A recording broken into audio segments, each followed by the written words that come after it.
दोस्तों बीएमएस और एमडी की जो परीक्षाएं होती हैं इससे रिलेटेड जो है रूल्स कुछ सालों के बाद बदलते रहते हैं। जैसा कि अभी हमने देखा कि बीएमएस जो है कुछ साल पहले की बात करें तो 3 प्रोफेशनल होते थे और हर एक प्रोफेशनल 1.5 साल का होता था। फिर बीच में कुछ समय के लिए 4 प्रोफेशनल कर दिया गया था, जिसमें कि शुरुआत के 3 प्रोफेशनल 1-1 साल के थे और आखिरी जो है प्रोफेशनल 1.5 साल का था।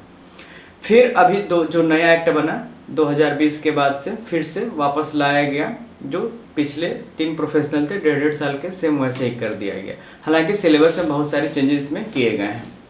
ठीक ऐसे ही हम अगर बात करें एमडी एजुकेशन की, पीजी की, तो शुरुआत के दिनों में पीजी में मार्कशीट नहीं मिलता था। यानी कि आप फाइनल ईयर जब पीजी सब पास करते थे, हालांकि फर्स्ट ईयर में कुछ जगहों पर मार्क्स की व्यवस्था थी, लेकिन फाइनल ईयर में कोई मार्कशीट नहीं मिलता था।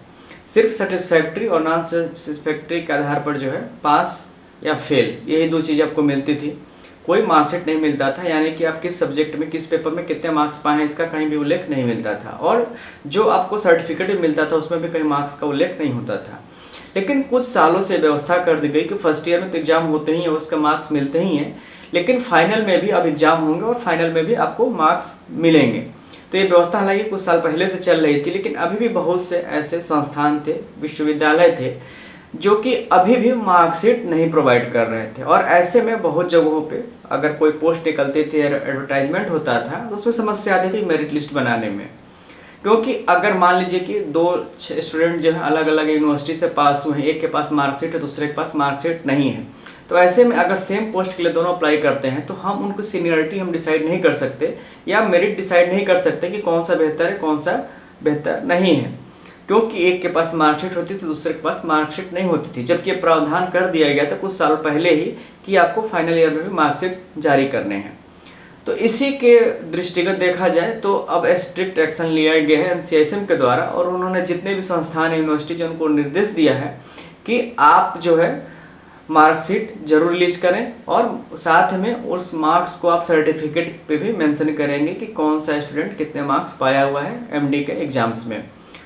तो इससे संबंधित जो नोटिफिकेशन जारी हुआ है वो 14 अक्टूबर का नोटिफिकेशन है। इसको हम बता देते हैं कि इस नोटिफिकेशन में और क्या क्या है।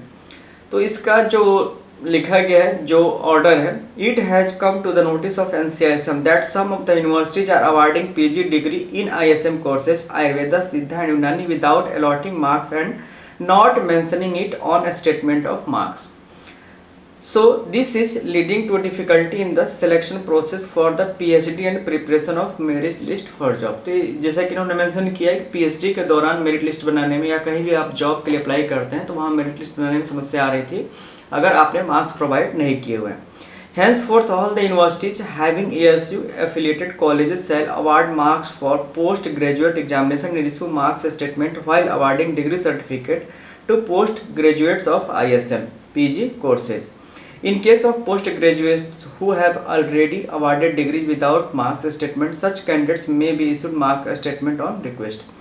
तो इसमें भी मेंशन किया गया है कि जिन को आपने सर्टिफिकेट अवार्ड कर दिया है और मार्कशीट नहीं किया है तो आप उनको भी देंगे अगर वो रिक्वेस्ट करते हैं। तो ये काफ़ी अच्छी खबर है आप लोगों को। अगर आप लोग वीडियो देख रहे हैं तो अगर आप भी एमडी पास आउट हैं, अगर आपको मार्कशीट नहीं मिला है तो जहाँ से भी, जिस संस्थान से, जिस यूनिवर्सिटी से आपने एमडी किया है, तो आप वहाँ से अपना मार्कशीट जरूर ले लें, क्योंकि ये मैंडेटरी होने वाला है कि जब भी आप कहीं भी वैकेंसी निकलती है और अप्लाई करते हैं तो आपसे मार्क्स जरूर पूछा जाएगा। तो अगर आपके समय एग्जाम्स हुए हैं, मार्क्स अलॉट हुए हैं, लेकिन मार्कशीट नहीं मिली है या सर्टिफिकेट में मेंशन नहीं किया गया मार्क्स को, तो उसको आप जल्द से जल्द अप्लाई करिए और अपनी मार्कशीट को ले लीजिए। हालांकि हम लोगों के टाइम मार्क्स होते ही नहीं थे, तो ये हम लोगों के लिए ज़रूरी नहीं है, क्योंकि उस समय एग्ज़ाम मतलब उसमें मार्क्स नहीं लिखा जाता था, सिर्फ सेटिस्फैक्ट्री और नॉट सेटिस्फैक्ट्री लिख के आता था। तो उतने पहले में रिक्वायरमेंट नहीं है, लेकिन जब से मार्क्स सिस्टम हुआ है, अगर आपके पास सर्टिफिकेट नहीं है, मार्कशीट नहीं है, तो आप ज़रूर अप्लाई करके ले लें। तो दोस्तों आज की वीडियो अगर आपको अच्छी लगी हो तो आप इसे अधिक से अधिक लाइक कीजिए, शेयर कीजिए। इसी के साथ मिलते हैं नए वीडियो में। धन्यवाद, नमस्कार।